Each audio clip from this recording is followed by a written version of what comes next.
Okay, so hey everyone, welcome back to another episode of the Shared Housing Alliance. My name is Kirsten and Julie is on today. Julie, how are you today? I'm very good. I think this is a great topic to talk about and how to disconnect for the holidays. So happy Thanksgiving coming up here.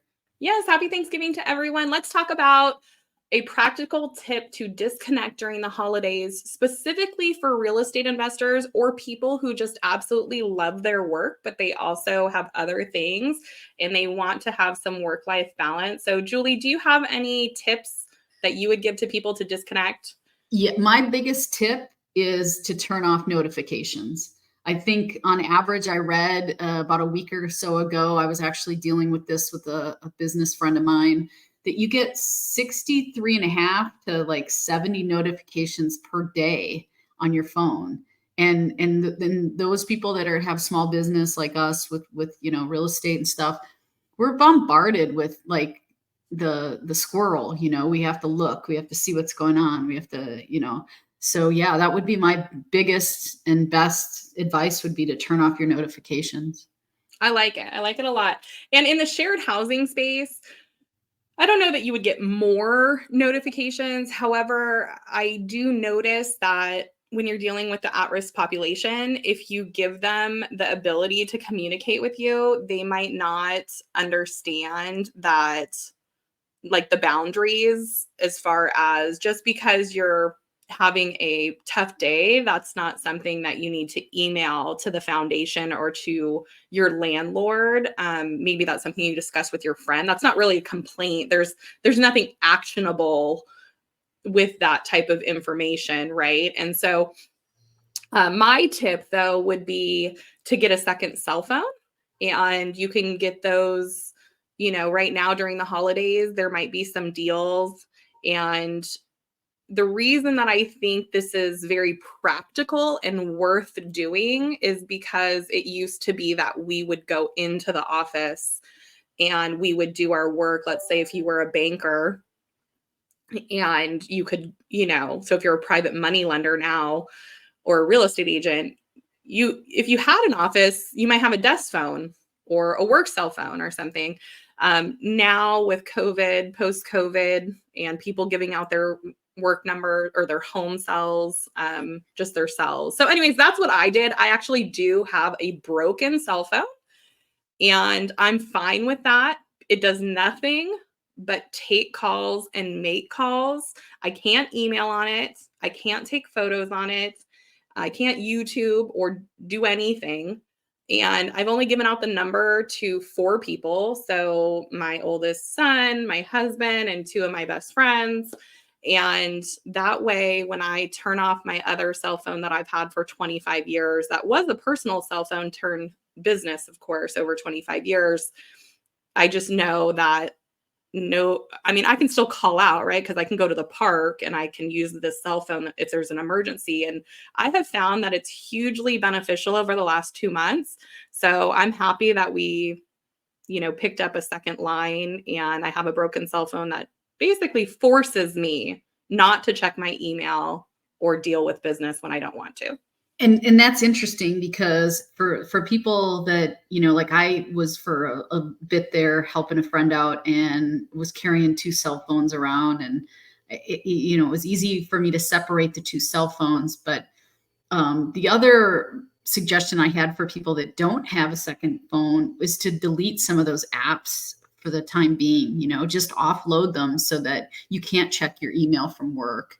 Offload maybe YouTube if you're constantly watching videos, and doing some of that stuff that's not really giving your mind that break that you need, that you used to get. Like you said, you used to go into the office and there would be your voicemails or your whatever for those particular things, and that people knew that they weren't going to get that reaction from you on a holiday. And I think that that's, the same thing that you're doing, is you're just separating that phone and putting it aside to say that, okay, everybody, you can contact me, but I'm not going to respond, have that anxiety, right, to respond right away. I think that that's what we get when we see it, and we know that we have those notifications. We know that we have those apps coming up with numbers, your email comes up with more and more numbers, and you just get anxiety from it, right? You do get anxiety if you're a responsible person and you want to respond and you think it's going to take 1 minute. And of course, nothing takes 1 minute. Of course, if you do a one liner and maybe that takes a minute, but generally speaking, if you're dealing with complex business things and you get an email, and I think people do expect people to just communicate quickly all the time because it's like, well, they have a cell phone and they're on it because they're on social media or so why can't they take a minute? And that's not a great way to think about it. I certainly don't think that way. In fact, when I work at midnight or 1 and 2 in the morning, for whatever reason, if I wake up and I check on my children and then I, maybe can't go to sleep, or there's something really exciting that we're working on at the foundation or the website. I know Richard Branson gives a tip where he says he opens his midnight emails with things like, please do not respond to this until tomorrow or the next business day.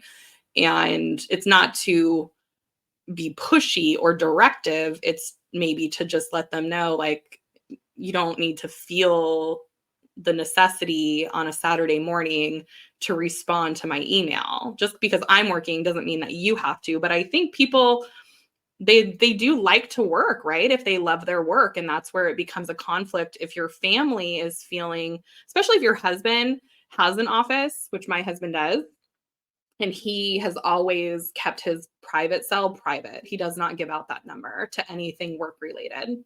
He's been really good versus if you're a real estate agent or somebody who over the years has given it out, now you have to find a way to now make that line that actually works. It's not a mental like thing where, oh, I'm just not going to respond, because that you probably are. So therefore having a second cell phone is really helpful. Now, you had said taking off the apps. I like that. I like taking off email also for the weekend.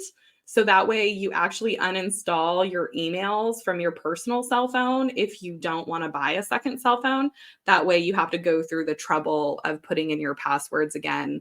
And also, just so you guys know, for security, which I have up on the screen, and Julie, being that, you're a detective, I know that at the foundation, I actually tell everyone who we work with, you need to have multi-factor authentication on your email, and don't, which means you have 2 security points to get into any emails. And for us, we don't even like people having that. We want them to actually be on their laptop checking their email and not carrying around secure information on their cell phone that they might lose. Yeah, and we've actually implemented that too. And I actually have had times where I've woke up and known that my one Microsoft email is out on the dark web, and I actually did get a notification that someone had tried to get in.